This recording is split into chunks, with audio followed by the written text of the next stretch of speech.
For the second year in a row, BYU is robbed of a seat in the playoffs. The writing was on the wall, even at 11-1 heading into the Big 12 championship and ranked number 11 in the playoff rankings. BYU was never even part of the real conversations here.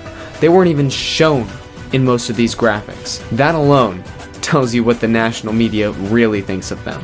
Both number 11 BYU and number 9 Alabama made their conference championship games. And for years, the committee has drilled one idea into our heads. And I don't think teams should ever be punished for playing a conference championship game. But somehow, that rule magically stopped applying the second it involved BYU. BYU loses to Texas Tech, they drop a spot. Alabama gets blown off the field in their conference championship, they stay at number 9, like nothing ever happened.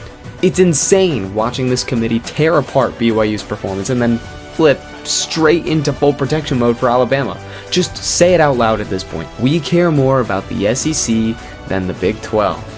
Headed into the final week, Notre Dame, BYU, and Miami were stacked right next to each other in the rankings. But every discussion, every panel, every graphic, every argument only talked about Notre Dame and Miami, as if BYU had never earned a seat at the table. So let's take a second, ladies and gentlemen, and lay out the facts. Miami, they came in here 10-2. Their strength of schedule, 45. Strength of record, 14. They did not play in a conference championship, and they had losses to two 8-4 teams, SMU and Louisville. Notre Dame, also 10-2, with a strength of schedule of 44. Strength of record, 13.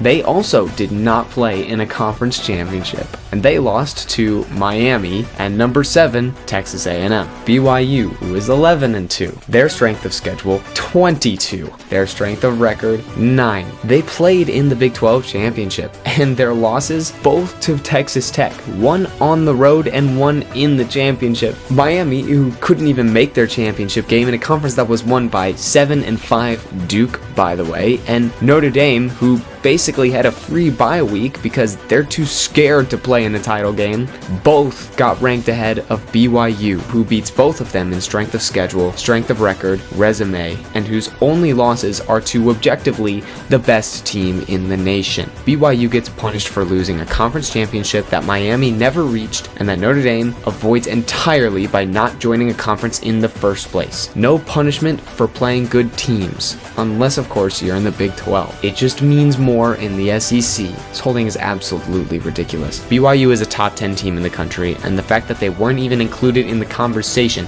not even acknowledged, is absolutely obscene and disrespectful. College Football Playoff Committee, you are a joke.